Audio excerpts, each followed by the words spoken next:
Hi, my name is Kathy Gildiner. I'm here to talk about my book, Good Morning Monster, and I'm also here to talk about the most commonly Googled questions about therapy. Can therapy be free? I'm very old school on this. I don't think therapy can be free. It's a commodity.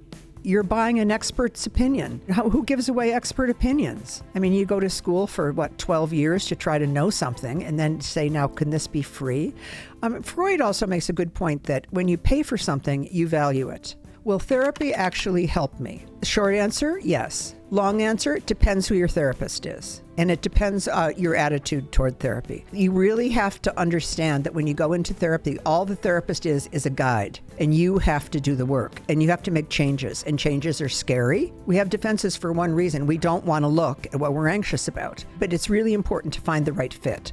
I always say, go to 3 therapists, check them out, because it's important. Will therapy help a narcissist? I was really hoping you wouldn't ask that question. I can only say from my point of view of 25 years in therapy, I have never helped a narcissist. The problem with narcissism is it's a very, very primitive defense. Like if you look at your ego and you say, okay, maybe it's this big with 150 marbles. A narcissist is this big with maybe 3 marbles.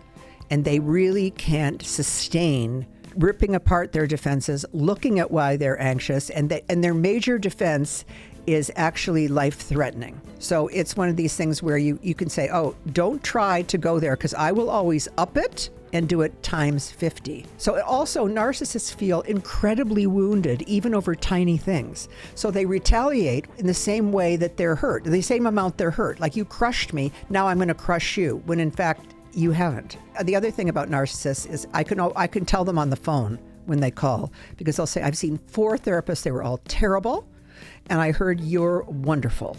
So it's like that phony kind of you're perfect. They often have a trail of what they consider to be bad therapists. And I feel very sorry for narcissists because they sometimes are hardworking and they really want to apply themselves, but they're too frightened, and their primitive defenses keep them like in this absolute locked cage. Why is therapy better than medication? It's not necessarily always better. For example, when I've worked in hospitals, I've seen the real need for medication.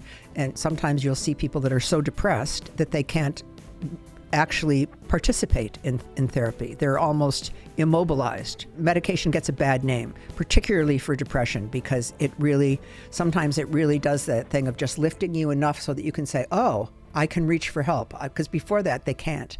They can't do anything other than stay in the fetal position in their bed. Why is therapy good for everyone? I wouldn't say it is good for everyone. I think it's kind of a wasted time and money if you're doing well. My husband, who's a doctor, says, if it ain't broken, don't fix it.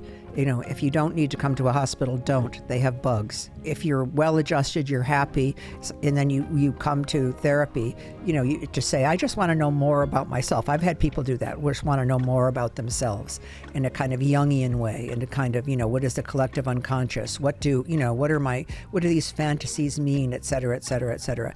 And I think it's kind of a waste of money, and it's a waste of time. If you don't have any symptoms, then you don't really need therapy. I'm very alone in this theory. I mean, there's many therapists that I talk to. They go, come on, everybody can benefit by knowing more about themselves. Everyone. And I say, if somebody's well-adjusted and happy, don't mess with it. How long should therapy last? Well, that is totally dependent upon the problem. For example, someone like Madeline in my book, Good Morning Monster, she has been abused since she was born. And of course, as an adult, she developed all kinds of symptoms. She had obsessive compulsive behavior. She had everything in the book, really. It was like, wow, how are we going to treat all these symptoms? And then I thought, we've got to actually go back to the beginning, and then we've got to divide off and see how this symptom happened, this symptom happened, this happened. And so when stuff starts when you're very little, and your mother is a severe narcissist who's given you nothing, then it's impossible to love. It's impossible to have a reasonable life. But it also takes a long time in therapy. You've got to go over each little thing. One thing builds on another. So it took 5 years before we actually finished that. Here's another example. I had a woman who came in and said that she was really worried all the time because she had male balding pattern. She had one of those weaves that costs hundreds of dollars that you get every month.